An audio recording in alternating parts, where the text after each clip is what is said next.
Hello everyone, Radhe Radhe. Most welcome है आप सभी का रंजना की दुनिया में। कैसे हैं आप सभी? आई होप आप सभी बहुत अच्छे होंगे। माता रानी की कृपा आप सभी पर बनी रहे। मैं रंजना आज पुनः उपस्थित हूं आप लोगों के बीच अपनी आप बीती को लेकर के।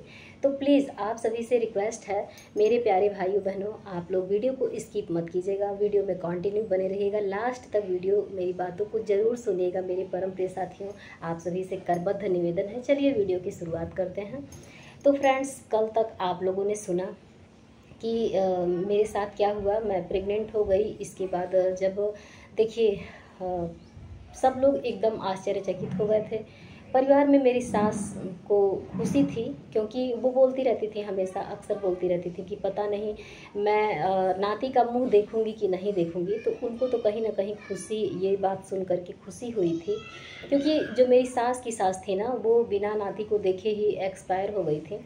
तो मेरी सास के मन में ये इच्छा बहुत थी कि मैं भी नाती का मुंह देख लेती। जैसे पहले के लोग ऐसा सोचते थे ना कि बेटी और बेटों में अंतर। आज के ज़माने में ऐसा कुछ भी नहीं है, एकदम बिल्कुल बेटी और बेटा में अंतर नहीं है। गर्मी बहुत है फ्रेंड्स, गर्मी इतनी ज़्यादा है, आप लोग अपना ख्याल रखिएगा। गर्मी से एकदम हाल बेहाल है, बहुत ही ज़्यादा प्रॉब्लम हो रही है। तो और हस्बैंड को कैसे खुशी होगी? हस्बैंड को और सारे लोगों को, कुछ लोग ऐसे थे परिवार में जिनको बहुत ज़्यादा दिक्कत हो रहा था, बहुत ज़्यादा। मतलब ये बात जान करके वो लोग एकदम से परेशान ही हो गए थे कि अरे ये कैसे हो गया, ऐसा कैसे हो गया। हम भी परेशान थे, साथ ही साथ फैमिली मेम्बर में कुछ लोग ऐसे थे ना जिनको बहुत ज़्यादा प्रॉब्लम थी। इसके बाद फ्रेंड्स क्या होता है कि हस्बैंड के दिमाग में कोई और चल रहा होता है। हमारी फीलिंग क्या है, हमारे पास मतलब कष्ट क्या है, हमारे कष्ट से, हमारे दुख से, हमारी फीलिंग से कोई लेना देना नहीं था। बस वो अलग ही दुनिया में ऐश्वर्या राय का ख्वाब देख रहे थे और अलग ही दुनिया में जी रहे थे। तो फ्रेंड्स, मैं डॉक्टर के पास कैसे पहुंचती हूँ? डॉक्टर के पास आना जाना, चेकअप करवाना, कुछ भी नहीं। इस बार कोई मतलब इन सब चीज़ों से कोई लेना देना ही नहीं था। एक दिन ऐसा क्या होता है फ्रेंड्स, मैं अपने हस्बैंड को किसी बात को लेकर के, कुछ ऐसा बात था, वो बात हमको याद नहीं आ रहा है, ज़्यादा दिन हो गया। तो हम किसी बात को लेकर के अपने हस्बैंड से कुछ कहते हैं। तब तक मेरे हस्बैंड क्या करते हैं, मेरे हस्बैंड खूब तेज़ से हमको धक्का देते हैं, क्योंकि हमारे दुख से उनको कुछ लेना देना तो रहता नहीं है। तो इसलिए खूब तेज़ से हमको धक्का देते हैं, और जब धक्का देते हैं तो हम आंगन में जा कर के गिर जाते हैं। हम आंगन में गिर जाते हैं। अब हमको ब्लीडिंग शुरू हो जाता है। मतलब कि मेरा बेटा धीरे धीरे करके, मेरा बच्चा पेट में धीरे धीरे करके 5-6 महीने का हो जाता है। इसकी बात की मैं बात आप लोगों को बता रही हूँ। बीच में कैसे कैसे ये बीता 6 महीने, किन किन मुश्किलों का सामना करना पड़ा मुझे, बहुत ज़्यादा। मतलब मैं क्या ही बताऊँ, बहुत ज़्यादा प्रॉब्लम। उसके बाद वो मुझे ढकेलते हैं, ब्लीडिंग शुरू हो जाती है और वो फिर कहीं चले जाते हैं। इस समय मेरे देवर मेरे लिए भगवान बने, मेरे बच्चे के लिए भगवान बने। और मेरे देवर क्या करते हैं, 10 बजे रात को वो उन्हीं दीदी के वहाँ, जिनको मैं मदर टेरेसा कह के बुलाती हूँ, उन्हीं दीदी के वहाँ मेरे देवर लेके जाते हैं। उनको कुछ समझ में नहीं आता है, और मुझे ऐसे तकलीफ़ में देख करके वो मुझे बाइक पे बिठाते हैं और उसके बाद हरपुर उन्हीं दीदी के वहाँ लेके जाते हैं। फिर उन दीदी को लेकर के हम लोग बनकटी हॉस्पिटल जाते हैं। हॉस्पिटल जाते हैं, डॉक्टर देख करके एकदम बिल्कुल आश्चर्यचकित हो जाते हैं। और डॉक्टर यही बोलते हैं क्या हुआ। तो मेरी मतलब वही ननद बोली कि ऐसा है, प्रेगनेंसी है। तो डॉक्टर कहते हैं अरे बाप रे, ये तो बहुत बड़ा पाप हुआ है, ये तो खुद जीने की हालत में नहीं है और इसको देख के एकदम रोआं खड़ा हो जा रहा है, रोआं कांप जा रहा है। और इस स्थिति में इतना बड़ा पाप, बताइए, या तो माँ रहेगी या तो बच्चा रहेगा। अब डॉक्टर की बात सुन करके हम खुद एकदम मतलब कांपने लगते हैं, डर जाते हैं कि बताओ ऐसा डॉक्टर बोल रहे हैं। डॉक्टर हो कि इनका एक्सपीरियंस है तब तो ऐसा बोल रहे हैं, मतलब बताओ तो रहे हैं उस समय क्या ही हाल हुआ था मेरा कि हम क्या ही बताएं आप लोगों से फ्रेंड्स।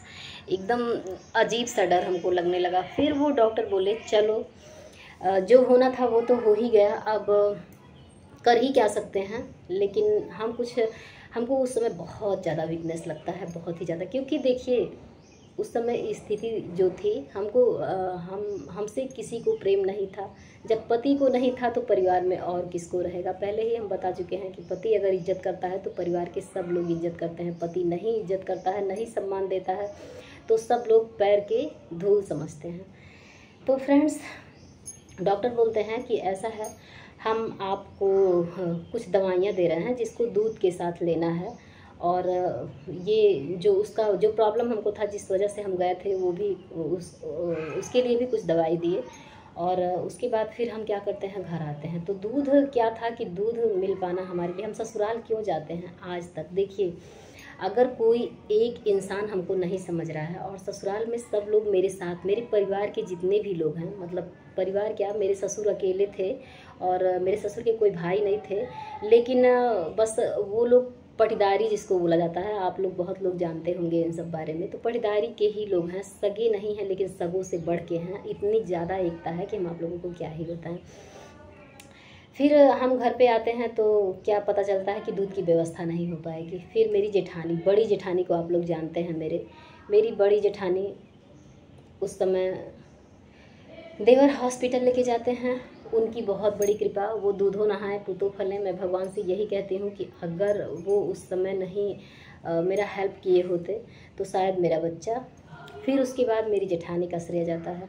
मेरी जेठानी वो नहीं है, वो मतलब ये जान लीजिए एक तरह से जेठानी तो हैं, बट जैसे होता है ना कि सगी एकदम खास नहीं है, लेकिन बड़ी जेठानी, उनको अब खास जैसा ही महत्व हम लोग देते हैं। हम 5 लोग हैं, वो सबसे बड़ी हैं, हम लोग पूरे लोग खास अपनी जेठानी जैसा ही महत्व। कहा गया है मानो तो देव नहीं तो पत्थर, तो मान सम्मान उनको अपने की तरह ही मिलता है सब 5 लोगों से। फिर क्या होता है कि उनको पता चलता है कि इनको दवा ऐसा मिला है कि दूध में मिक्स करके इनको यूज करना है। घर में ऐसा कुछ किसी को कोई मतलब नहीं होता है। फिर हम उनसे जाके बात करते हैं कि दीदी और ऐसी ऐसी बात है, तो बोली कि ठीक है चलो हम दूध तुमको देंगे। और वो क्या करती हैं, दूध हमको देना स्टार्ट करती हैं। अब दूध गर्म करके हमको देने वाला कोई नहीं रहता है, क्योंकि गैस चूल्हा छूना, कुछ भी छूना हमको अलाउ नहीं था। हम एकदम बस कूड़ा कबाड़ वहाँ के लिए थे, तो कहाँ हमको गैस और चूल्हे के पास जाने को मिलता था, नहीं मिलता था फ्रेंड्स। फिर क्या होता है कि हम उनसे बोले कि दीदी और दूध गर्म नहीं हो पाएगा, तो बोले कि कोई बात नहीं है, हम दूध में चीनी मिक्स करके दूध गर्म करके तुमको देंगे, तुम छत पे बैठी रहना। वो कंटिन्यू 6 महीने, मतलब 6 महीने का मेरा बाबू होता है, 4 महीने तक वो कंटिन्यू ऐसे ही करती हैं। छत पे हम बैठे रहते थे 8 बजे 9 बजे के करीब, और वो ले आकर के दूध हमको देती थी। इस बीच क्या हुआ फ्रेंड्स, अब ये घटना तो आप लोग सुने ही, आप लोग बने रहिए हमारे साथ, कहीं ना कहीं आप लोग भी सोचेंगे कि बताओ ऐसे ऐसे लोग होते हैं कि क्या ही कहा जाए फ्रेंड्स। फिर दूध का ये कंडीशन होता है, ऐसे ऐसे काम चलता है, दवाई मिक्स होती है। फिर क्या होता है फ्रेंड्स कि मेरी जो ननद रानी रहती हैं, तो ननद रानी क्या करती हैं कि वो हम देखिए इस समय फिर हम घबराने लगे। वो चीज़ सोच के ना अजीब सा होने लगता है एकदम, से मतलब समझ में ही नहीं आता है कि बोले तो क्या बोलें। फिर क्या होता है, वो सुबह देती हैं खाना।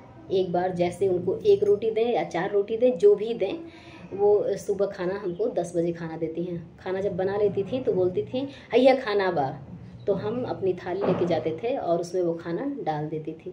और हम चाहे वो इतना दें चाहे वो इतना दें, मेरी आदत थी कि हम मांगते नहीं थे। हम ये मन में सोचते थे कि हम मांगेंगे नहीं। मतलब जब से गए, जून में हम गए यहाँ मायके से, अपने गोरखपुर से जून में गए, और जून से लेकर के तब तक हम उनसे दोबारा नहीं मांगे थे कि हमको आप दीजिए।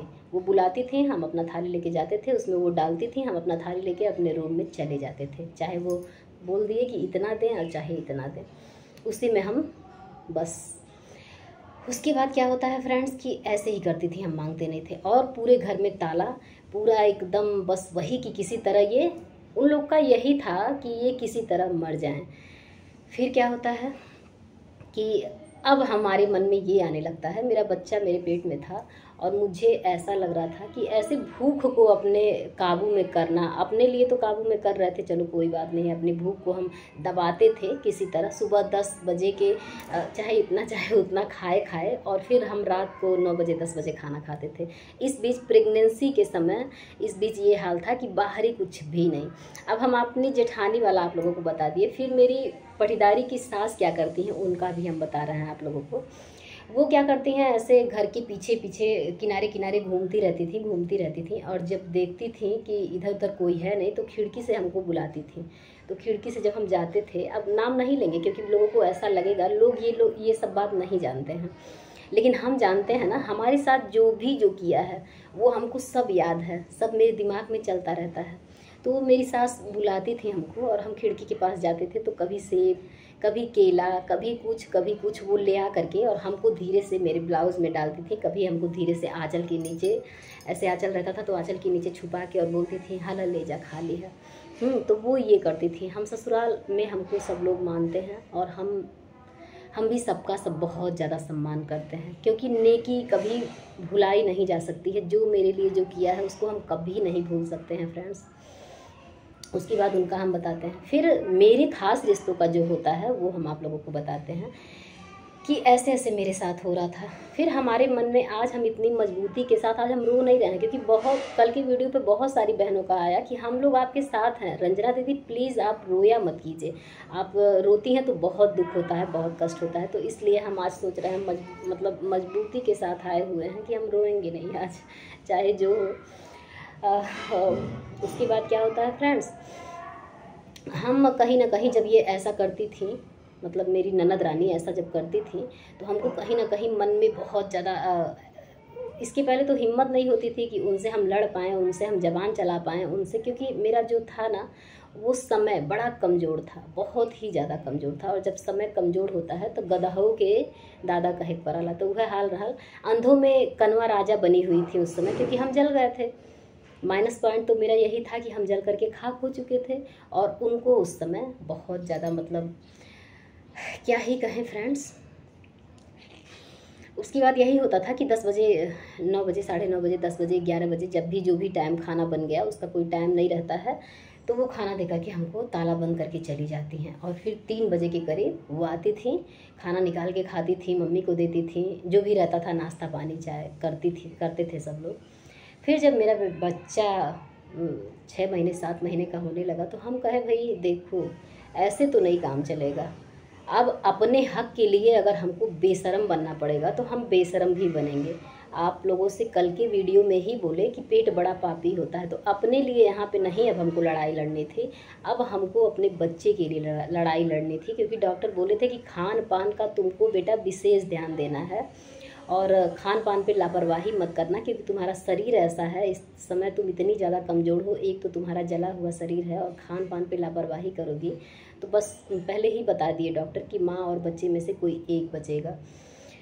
तो फिर इन सब बातों से हम कहीं ना कहीं डर गए थे, और अब हमको बेशरम बनना था, अपने हक के लिए लड़ाई लड़ना था। मांगने वाला काम तो नहीं किया, हम कहे मांगेंगे तो बिल्कुल नहीं इनसे हम। फिर एक दिन क्या होता है, वो डेली का उनका रूटीन यही रहता है, वो 10 बजे ताला पूरे घर में बंद करके सब कुछ खाना वाना सब अंदर रख के सब कुछ, मतलब एक जान लीजिए कि क्या कहें, नमक भी, एक चुटकी नमक भी ना मिले, ऐसा कंडीशन था। फिर वो क्या करते हैं, अब हम आज क्या, उस दिन क्या सोच के बैठे थे कि आज तो हम चाहे जैसे, आज हम खाना निकाल के रहेंगे, हम मन में ठान लिए थे अपने। फिर क्या हुआ कि वो 3 बजे आती हैं और बीच वाला स्टोर रूम में खाना वाना रख के जाती थी, तो उसको खोलती हैं, ताला खोल के ये नल पे जाती हैं पानी लाने, और तब तक हम क्या करते हैं, तब तक जाके घुस के और उसके बाद खाना हम अपने थाली में परोसने लगते हैं। जब हम अपने थाली में परोसने लगते हैं तब तक ये आती हैं, और आती हैं तो कहती हैं करे तोर हिम्मत कैसे भइल कि ते खाना के हाथ लगौले। हम कहली हम भाग के आयल बाटी, हमार हिम्मत काहे ना आई हुई, हम भाग के आयल बाटी। तो फिर बोल रही है कि तुम्हारे बाप का कमाई है। हम कहे हाँ मेरे बाप का कमाई है, जैसे तुम्हारे बाप हैं, हम शादी करके इस घर में आए थे, और जैसे तुम्हारे बाप हैं वैसे इस समय हम एकदम, मेरा डर पता नहीं कहाँ चला गया, हिम्मत करके ये बात बोले। और कि हाँ, वो ऐसा वर्ड बोली ना कि सही बात है, मेरे हस्बैंड कुछ नहीं करते थे, बस खाली बस घूमते थे फिरते थे, और माँ बाप की प्रॉपर्टी पे बहुत धौक जमाते थे, मतलब ईगो इतना ज़्यादा भरा हुआ था, अपने बल पे कोई मतलब कुछ औकात ही नहीं था, तो इसीलिए ना माइनस पॉइंट था। फिर वो ऐसा वर्ड बोलती हैं, मेरे हस्बैंड को ही, अपने भाई को ही बोलती हैं। फिर हम कहते हैं हाँ जैसे तुम्हारे, मतलब जो यहाँ मेरा पूरा अधिकार है और हम क्यों नहीं लेंगे। तब तक वो मेरा हाथ पकड़ती हैं और हाथ पकड़ के खींचते हुए वहाँ से घिसराते हुए कमरे से हमको बाहर लेके जाती हैं। और हम इतना चिल्ला चिल्ला के रोने लगते हैं उस समय, बता रहे हैं आप लोगों को कि हम, एक बात ये जान लीजिए कि हम उस समय जानबूझ के चिल्ला चिल्ला के रो रहे थे कि ताकि लोग जाने कि ये कर क्या रही हैं मेरे साथ। अब अति हो गया था, अब सवाल मेरे बच्चे का था, इसलिए अब हमको चुप नहीं रहना था। हम और ज़्यादा चिल्ला चिल्ला के रोने लगे। और जब हम चिल्ला चिल्ला के रोने लगे उनके, और कहीं ना कहीं अमृत तो लग ही रहा था। ये बहुत बड़ी बात थी कि ननद, बड़ी भाभी हम थे और मेरी छोटी ननद होकर के, और वो हाथ पकड़ के मैं हमको घिसारते हुए बाहर लेके जाती हैं। अब हम चिल्ला चिल्ला के रोने लगे। फिर क्या करते हैं, मेरे भसुर, वही बड़े भैया आते हैं और 2-3 लोग और आते हैं। चिल्लाना सुन करके सब लोग इकट्ठे हो जाते हैं। फिर कहते हैं क्या हुआ क्या हुआ। हम कहें ये हमको खाने के लिए रोक रही हैं और खाना निकालने गए हैं तो ऐसे ही बोल रही हैं कि तुम्हारे बाप की कमाई है, तुम्हारे क्या कहें अब, बस ऐसे ही बोल रही थी तो क्यों नहीं करेंगे। तो बड़े भैया क्या बोले कि देखो ये जो तुम कर रही हो ये बहुत गलत कर रही हो, और एक दिन यही होगा कि जब तुम अपने ससुराल से आओगी तो यही तुमको पानी देगी। तो बोलती अरे भैया ये कैसी पानी दे हमके, ये करे हाथे पानी हम पियब जीवन में, ये करे हाथे का जीवन में पानी ना पियब भैया, हमार भतीजी बाई हमके दे पानी, और एकरे हम आसम बाटी, हमरे ठोर भौजाई आई, तब मेरे देवर की शादी नहीं हुई थी, हमारे ठोर भौजाई आई तब पानी दे, हम एकरे अधीने रहा। ऐसे ऐसे बोलती हैं, मतलब खूब होता है उस दिन। उसके बाद क्या फ्रेंड्स होता है, उसके बाद हम 2 दिन तक खाना पीना नहीं खाते हैं। 2 दिन तक हम खाना पीना, मतलब रोना है या गुस्सा है या जो भी है, 2 दिन बाद फिर वही मेरे बड़े भसुर क्या करते हैं, ब्रेड और चाय तीसरे दिन, एक दिन शाम को ये होता है, बीच वाला दिन पूरा गैप जाता है, और तीसरे दिन क्या होता है, हम कहे अब जब ये हमको खाने पे रोक लगा रही हैं तो हम खाएंगे ही नहीं अब। फिर क्या होता है कि वो मेरे बड़े भैया आते हैं, भसुर जी बड़े वाले सबसे बड़े, आते हैं और कहते हैं कि देखो, और अपना नहीं तो अपने बच्चे का ध्यान दो, और हम ले आए हैं खुशबू बहनी मेरी जेठानी की लड़की, वो लेकर के आती हैं और कहती हैं कि चाची खा लीजिए। हम कहे हम नहीं खाएंगे, तो बोली कि पापा भेजे हैं। फिर भैया भी आके रूम के दरवाजे पे आकर के और बोलते हैं ऐसा है खा लो, अपने बच्चे के बारे में सोचो, और किसी के बारे में कोई भी बात ना सोचो, अपने बच्चे के बारे में तुमको इस समय सोचना बहुत ज़रूरी है। वो समझाते हैं। फिर अंगूर वगैरह पता नहीं क्या क्या ले आके, बहुत सारा सामान ले आके हमको देते हैं, फिर हम उस समय खाते हैं। अब 2 दिन 3 दिन बीतने, वीडियो काफ़ी लंबा हो रहा है फ्रेंड्स, हम आप लोगों से कल के वीडियो में और बातें बताएंगे। प्लीज़ कंटिन्यू अपना साथ और सहयोग बनाए रखिएगा। चैनल पे पहली बार आए हैं तो चैनल को सब्सक्राइब जरूर कीजिएगा, वीडियो को लाइक कीजिएगा। तो bye, see you, Radhe Radhe, जय श्री राधे कृष्णा। आप लोग अपना ख्याल रखिएगा, गर्मी बहुत है, पानी ज़्यादा से ज़्यादा पीजिएगा आप लोग।